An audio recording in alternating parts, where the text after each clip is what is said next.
on est chaud ou quoi? Vraiment, je suis content d'être avec vous, les amis, de vous retrouver enfin après le Covid, ça fait trop plaisir. T'as vu, quand le Covid ça s'est terminé, t'as vu, on s'est tous dit, qu'est-ce qui peut bien nous arriver de pire?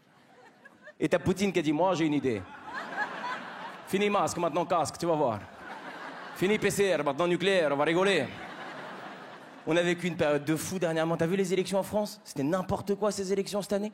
Valérie Pécresse, vous avez vu Valérie Pécresse? Elle se transformait en roumaine. S'il vous plaît, 1 euro. Pour bébé, 1 euro, s'il vous plaît.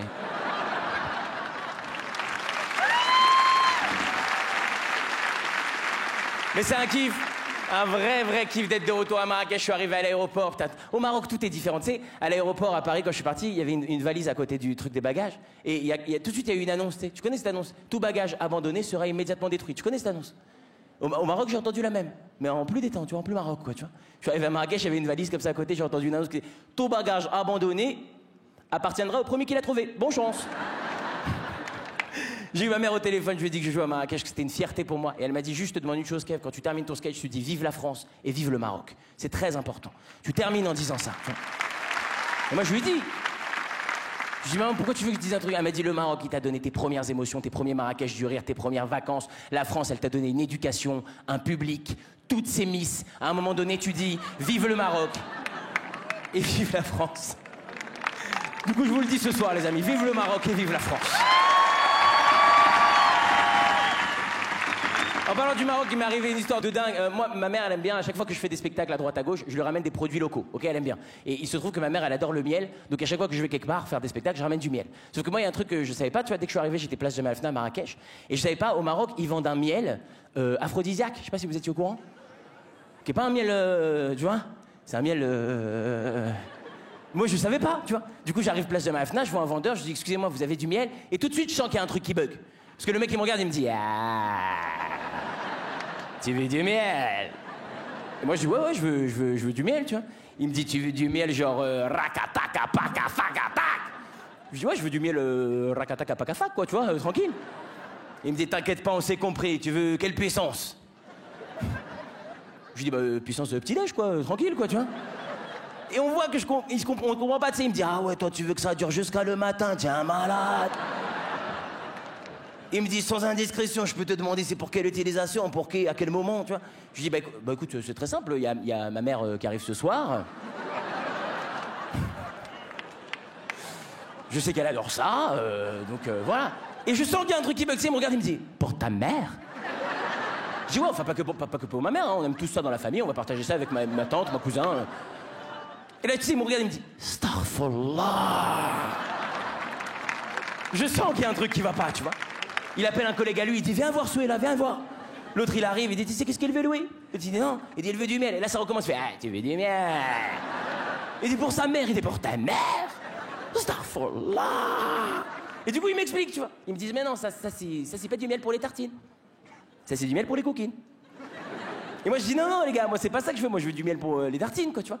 Et ils me disent ah ok nana. Et là je leur pose la question, tu vois, je dis les gars, qu'est-ce que vous vous êtes dit dans votre tête quand je vous ai dit il me faut du miel pour ma mère? Et là, écoute-moi bien, j'ai entendu la meilleure blague que j'ai jamais entendue de ma vie au Maroc. Il m'a regardé, il m'a dit, je me suis dit, les Français, ils font tout comme leur président.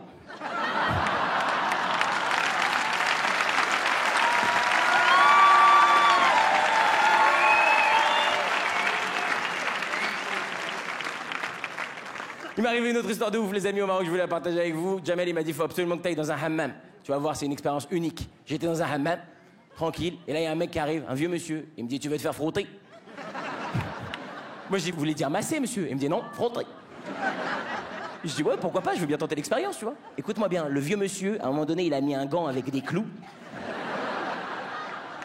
On aurait dit il avait des comptes à régler avec tout le monde tu vois dans le hammam. D'abord il a commencé à me jeter un seau d'eau chaude comme ça sur moi tu vois. J'étais là waouh. Il a commencé à me frotter avec un savon tu vois, et là il part. Je dis monsieur vous allez où? Il me dit il faut laisser mariner. Il a fait une marinade de moi, le gars. Moi, je suis là, je suis en train de mariner, tu vois. Et là, il revient, écoute-moi bien, il commence à me frotter d'une force. La vie de ma mère, j'avais l'impression que je lui devais de l'argent. Il était énervé, tu vois. À un moment donné, je lui dis, monsieur, là, je saigne, là, quand même. Il me dit, ouais, c'est parce que t'es sale. Je lui dis, mais monsieur, ça fait très mal. Après, il me fait des prises de catch. Tu sais, moi, j'étais là, mais monsieur, ça fait extrêmement mal. Il me dit, tais-toi, tu fermes ta gueule. tu me laisses faire. À un moment donné, il a pris de l'huile, il a fait comme ça, tu sais. Il a cru que j'étais vraiment une viande, quoi. Tu vois, il était en mode... Je dis, monsieur, mais là, on voit mon os. Il m'a dit, oui, mais il brille. Marrakech, j'aimerais terminer en vous racontant une histoire de dingue qui m'est arrivée cette année. Et c'est une grande fierté pour moi. J'ai grandi avec ce festival. Chaque grande étape de ma vie, je l'ai vécu avec ce festival. Et cette année, j'ai déménagé. J'ai acquis une maison en banlieue parisienne. C'était ma grande fierté. Tu vois, j'avais besoin de déménager. Je suis trop content. Et juste derrière chez moi, il y a un monsieur qui habite. Tu vois, juste derrière chez moi. Et ce monsieur, il m'a mis une lettre dans ma boîte aux lettres de bienvenue dans le quartier. Ok ? La lettre, elle est tellement folle, les amis. J'ai rien triché. J'ai pris la lettre telle quelle en photo. Je vais vous la lire parce que c'est vraiment un truc de ouf. Il m'a écrit une lettre de bienvenue dans le quartier, quoi, tu vois. Il m'a écrit ceci, vous allez comprendre par vous-même. Monsieur très bourgeois, quoi. Cher voisin, depuis quelques semaines, nous partageons une séparation de jardinet. Et ma mère, je savais même pas que j'avais un jardinet.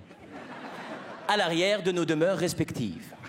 Dans l'espoir de faire naître une agréable cohabitation en termes botaniques, phoniques et de vue, à l'image de celle entretenue avec nos voisins des 8 et 12 de la rue, je serais très heureux de vous convier une fin d'après-midi à consommer une coupe de champagne ou toute autre boisson à votre seule convenance. Dans cette attente, je vous prie de croire, chers voisins, en l'expression de mes sentiments les meilleurs. Bien à vous, Édouard de Bayen. Moi, je dis son nom, genre à foutre.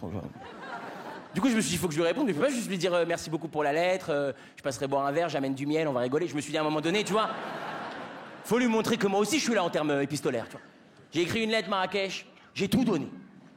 Je vous la lis. On débriefe ensemble après, ok ? Chers voisins, mes activités de saltimbanque m'entraînent de manière inopinée en dehors des terres parisiennes aux dates susdites. Il n'est pas facile à placer, susdite. Toutefois, votre missive a trouvé un écho favorable en moi. Et dès mon retour de mon fief bourguignon, moi, Kevin de Adams, je serais enchanté d'être votre convive autour d'un breuvage ou d'un sanglier à notre convenance commune. À toutes fins utiles, 2 lunes avant la date, comme le réclame la bienséance, je ferai quémander mes gueux afin qu'ils sonnent les trompettes pour annoncer mon retour. Dans cette attente, chers voisins, je vous prie de croire en l'assurance de ma considération la plus profonde. Bien à vous-même, vive la France et vive le Maroc. Merci Maroc.